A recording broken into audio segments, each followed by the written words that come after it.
Hello and welcome to Immigrant Success Stories. Today we're in conversation with Frances Uriri, the founder of Leading Ladies Africa. She's a corporate communications expert born in Nigeria, currently working in the US.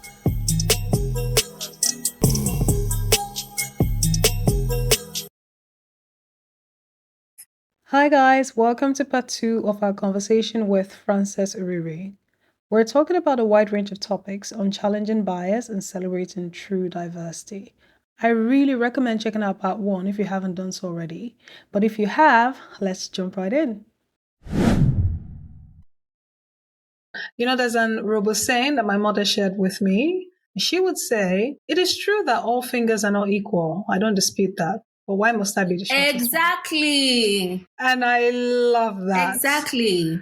I love it. I get that. Yeah. Absolutely. That is really bold. Yeah. And so my next question with you on that would be, how do you deal with misconceptions about you in the workplace? I don't care about it. Were you always like this, or did something change? You see, because misconceptions come from people who don't have the right information about you, number one, and they come from bias as well. So sometimes, even if you correct the information, you can't correct them. But so I don't want to say I don't care about it. I try not to let it bother me. At work, I'm competent. I want to be the most. And again, that's the pressure we put on ourselves. I want to be the best at my work. If I can achieve that, being liked, you saying, "Oh, she's to this." I try not to be an asshole at work. I try to be collaborative. I try to be kind. But if you spend your time trying to correct every misconception, it will break you. It will break you. It will break you to break your spirit. And so what you owe yourself, what I do is, again, I show up as much as I can, because that's another conversation. When they say, show up as yourself at work, and I'm like, are you kidding me? Is it, show you the wine me? No, you know, no, it's not. Do not do that. You have to curate yourself. You can, but it will cost you. It's not safe to do that. It's not safe. Yeah. The people, I think it's a Harvard Business Review article that says how the office pet becomes, for Black women especially, how the office pet becomes the office threat. So somewhere along the line, you are the most liked and loved, and somewhere in the middle, people just become threatened about you. So you have to. So I don't. Can you touch on that a little bit? Sounds really interesting. Pets to threat. I think I experienced it when I first moved to the States, because everybody was kind of like, "Oh, we want to have you on our team. We love your energy. We love your ideas. We love your insights." And then I get there with this same energy, this same insights, this same direct clothes. And then suddenly it's like, "Oh, but you're too much. Oh, why are you questioning what we're doing?" And I'm like, "But that's what you hired me." Oh no, it's like, "Okay, can you be yourself, but just a little less of yourself?" And that's what it is. It's like when you show up in the fullness of yourself, it is too much. Your light is too much. So they will say, "They just shine less brightly." That's another podcast. True. It's another podcast, which is why I always just do your work. There are a lot of people who I was talking to somebody a few months ago, and she left her role at a very nice tech company because she was like, I thought I had all this, I thought my manager was like my friend and this and that, and it was a family. I say, "Yeah, you don't get family. You don't know what your family do. You have brothers and sisters. That's your family. You have boyfriend. That's your family." What destroyed this illusion? Because you think that work is family. It's not. And people will pick themselves or their agendas very quickly over you. Very quickly. I think it's really interesting that we don't realize how powerful politicking in the corporate world is. I don't think we're prepared. Many of us... No, we're not. I don't want to say immigrants, but again, talking from the Nigerian context, we're not prepared for that. We think that, idea that has been sold to us of the country we're going to, that it's not even about work anymore. That can be so draining. Yeah. What I would say, though, is that working in America has been the place where I felt that my work had merit. Now, Nigerians play politics. But you see, our politics is very basic. Your boss puts to bed. You go to the hospital, you carry hamper. Your boss' grandmother dies, you travel to Warri for the burial. Pass that one. But in America, it's so nuanced that if you're not watching carefully, you will miss it. And if you're not skilled in seeing it, it's happening everywhere. It's happening on calls. It's happening in get-togethers. It's everywhere. It's happening on your the one way you say your best friend self for the team. It's happening there. So the way that it's like a hot pot, and there are many elements. It's so nuanced that what happens with us is that we first have to get burned. Then we're like, okay, let me pull back. I need to study. It's more strategic, and it's more, it's not full front. In Nigeria, when you are the Oga's favorite, like everybody knows that. Let's say, leave out the Oga favorite, But here, but the things that support is like invisible structures are holding up all this relationship, and there are different layers, and you have to play. That in itself is work. So imagine doing all of that and still doing work. Because you have to, in America, you go do the work. You have to do the work. It just makes it's intense, but it exists here. It exists. It's just different from how it's just different from how we play it in Nigeria, but it's here. How we're used to. So, can you talk a little bit about imposter syndrome? How much time we got? What it is from your perspective, and if you've been able to deal with it successfully. So I answered the second before the first. I don't think you ever get to a place where you're like, especially the higher you go, I don't think you ever get to the place where you're like, oh, dealt with that, have the t-shirt, no more imposter syndrome. It will always come up. And remember what I said at the beginning. Imagine me. I'm an Isoko woman. I went to University of Lagos. I didn't go to Stanford. I didn't go to Harvard. I didn't go to Columbia. But somehow I'm in this workforce that's somehow Ademeka. So there's some times when I'm like, if not for God, I go there. I mean, obviously, if not for God, I don't go there. But it causes you sometimes to question who you are and what you know all the time. There are also, if in the past you've experienced any sort of like bias or microaggression, those things linger. They like stick on your skin when you don't even know. So if someone says, or if someone speaks over you, or if someone disregards what you say, those things, they're like seeds, So how I deal with it, I remind myself constantly. And that's another thing that I love about America. If you don't know your work, you're not going to do what you do. Americans are or the American system is so, if you are not competent, it will spit you out. So no doubt, how Nigeria will be like, the girl now fan, let her just be working. Let's move her to typing pool. There's none of that here. So I remind myself that, well, if I'm here at this table, then it's because I bring value, right? And when I see the evolution of myself and the things that I know and the things that I do and the things that I do outside work, it validates, the fact that I'm here. And also God sent me here. And God didn't send me here out of nepotism. He sent me here because he sent me to be a light here. He sent me to represent him here. So God didn't make any error. He didn't make any mistake. So when I feel those things, and I feel them, but I remind myself that I'm here for a reason and for a purpose, or for different reasons and different purposes. And what I say matters. Who I am matters. What I know, what is inside this head.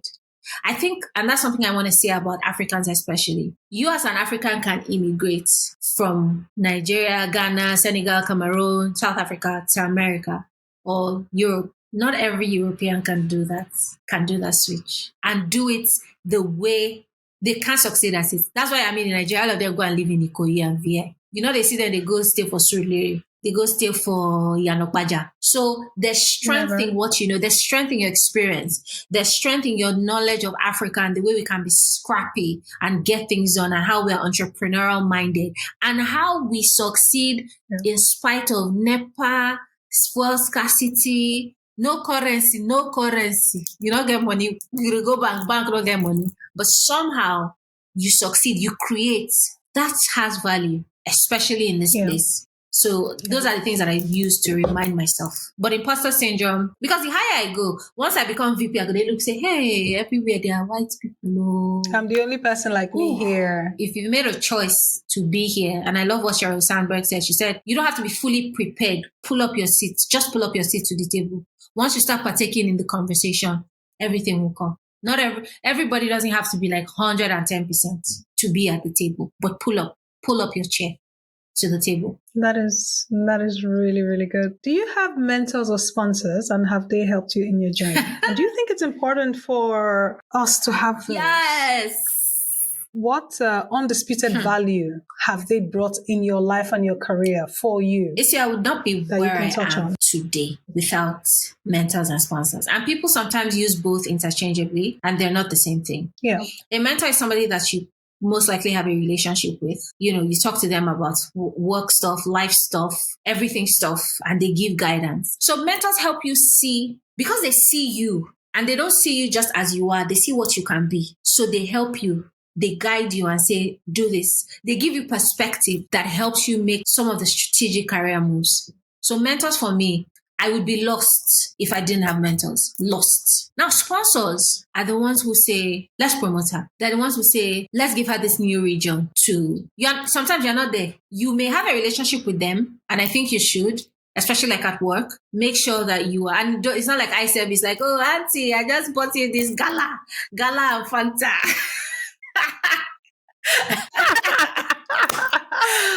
I've not heard gala in a long time. Well, I think you should be like at work. I think you should be strategic with building relationships out of like your department or like your sphere. So sponsors are the ones who champion. They're like, give her this, do this for her, put her here. Oh, I know of her character. I know of her competence. They're championing for you in places where so imagine VPs are having meeting. I know if you entered here. I don't know what it is that they discuss, but there's a VP there who's like, she's brilliant. Done. Yeah. So both, and of course, me again, the God angle, with God, the Holy Spirit, God the Son, everything's joined. It makes a difference. But I think mentors and sponsors and champions and advocates, you can't make a career based on just like, oh, I'm competent, they will see it. No, it doesn't always happen like that. So you need people to guide, and you need people to advocate for you when you are, not there. I couldn't agree more. I really agree with the part of sponsors speaking for you in a room where you're not in. And I know firsthand the power that kind of voice can have over almost anything you're doing in that company or that organization. The power of having that one sponsor. You can be the hardest worker, but if someone doesn't speak to your competence, to the ears of those who make the decisions, you can just find yourself in a rut. And it really is important to develop that kind of relationship. How people will develop the relationships? Any advice for that? But I think we should first of all come away from thinking that developing relationships are these hard, difficult things. I'm an introvert. In fact, I'm borderline reclusive, which means if you put me inside one place there are weeks I go without turning on my TV, and I'll close my curtain so that people will know I'm around, so they won't come and knock on my door. Or if they come and knock, I'll look through the hole, I'll go back, I'll creep back. So when it comes to being introverted and reclusive, I'm champion. However, if you want to succeed at work, it's not plenty people. You can just look for 3. Oh, I want to establish some sort of rapport with this person. Send them a mail. Oh, hi, I'm so person. Just wanted to grab 15 minutes of your time. Set up a monthly cadence. It doesn't need to be, oh, madam, you are this. We have to think organically. If you wanted somebody to be your friend, what would you do? What would you do? So just be strategic. Find 2 or 3, start with that first, but build consistency with those people and begin to build a rapport. But they're absolutely important. I would stress though, please do it with sense. Because, so for example, if you want to build a rapport with your manager's manager, you have to make sure that your manager knows that you're doing it. So that's, because you also want, again, that's kind of like the politicking. You want to make sure that your manager feels comfortable and you're like, oh, I just want to like learn more from this person or like create visibility with this person. Your manager understands. If they get sense with that, they will understand. It's important to have those relationships. I agree. Can you talk about the work Leading Ladies Africa is doing, especially now that you're working in America and is still operating from Nigeria? And I know that a lot of their work is focused on Africa.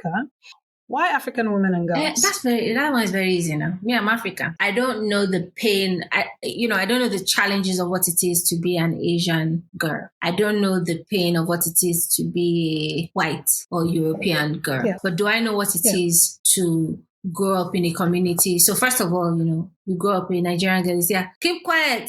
You are the girl, you must eat chicken leg. Keep the lap for your brother. You say, ma. You grow up in a culture, a community that is so oppressive to young girls.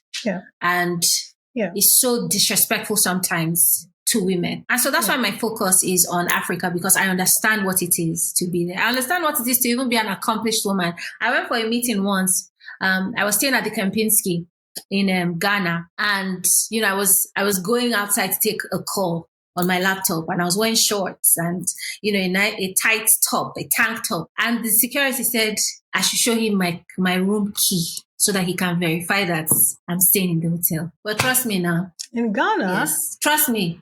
That day, the managers, manager, vice president, manager, everybody came down. And so back to LLA, Africa, because I understand the challenges. I understand the challenges of girls who they'll say, you go to school, you come back, you're washing plates, you're washing clothes, you're being a mother while you're still a baby. You face people who molest you in your family. You go to family gatherings. There's just so much oppression and degradation that young girls have to go through to become women, that I understand completely that context. And that was what really drove the idea behind LLA, because what we say with that, we champion inclusion for African women and girls. And what does that mean? So in places where, in places of business, in career, in leadership, we want to see African women represented there.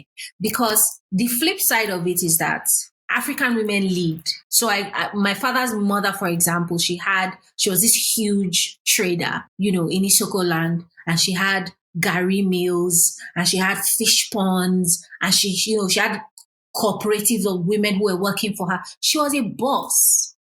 And so this idea that just because we go through all of these challenges, we're somehow diminished, is something that is irritating to me, because my lineage, the women I come from, the women in my family are like, they run faster than tigers. They run faster than, they run faster than leopards, and there's so much power. And so that's what I want to do. That's the work that we're doing, creating socioeconomic empowerment, really, for women to see themselves and live the lives where they make, they vibrate on their highest frequency, and they make the most impact. So that is my purpose, really. That is what I think God has called me to do on this earth. Well, one of the things, oh God, but yeah. So how do you balance managing that and also being a full-time in your job in America? How do you merge both? It's not easy, but the first thing is LLA has its own team. So whether I'm there or not, thankfully, structures have been put in over the years. It functions. But that being said, I have Fridays. I have Fridays after work. I have Saturday. I have Sunday. And I make use of my after work time. I make use of my weekends to really just make sure that I'm also putting my eyes on whatever is happening. But still, it's not easy. It's not an easy thing to do. But LLA is my passion. So I will find time. I always find time. Always. Wow, that's brilliant. And so working with LLA, I would like you to imagine with me, it's 2050. What do you see in the future for African women in leadership and in business? I see a renaissance. We've always led, Isio. My great-grandmother, who I'm named after, Onomarie, there's folklore that she was very feared and fierce because she was so wealthy. She didn't suffer fools gladly, But I find that in years, women have sort of lost that. It's like, we've never led, but we have. That is true. We have led. And then there's this annoying, if she leads, it means she can never be a good wife or good mother, which is just complete nonsense. Because again, my great-grandmother, Onomarie, wife, grandmother, sister, everything. She did it. I want to see a renaissance of who we really are, because again, the loss of access to leadership and opportunities is sometimes a loss of knowledge. If you don't know who you are, you're not going to show up. You're going to keep showing up as a hireling. You're going to keep showing up as less than. You're going to keep showing up as, okay, I'm not meant to be successful at this, so therefore I'm not going to put in my best. I'm not going to be the best that I can be. So I want to see, and by God's grace, I'm still alive then. 2015, not so far. I want to see a renaissance of African women. And we're seeing it. We're seeing it with the Okonjo-Iwealas. We're seeing it with, Dora Akunyili's girls. We're seeing it in Nigeria. We're seeing it with the, athletes, with the musicians. We're seeing it already. I want to see more of that renaissance because we've always led. We've always been spectacular. we've always been incredible. Somewhere along the line, we lost that. But I want to see our glory restored. I really want to see that. Oh, that is brilliant. Thank you so much, Anoms. Thank you. Thank you. It's been great. So to end the show, I have some quiz-style questions for you.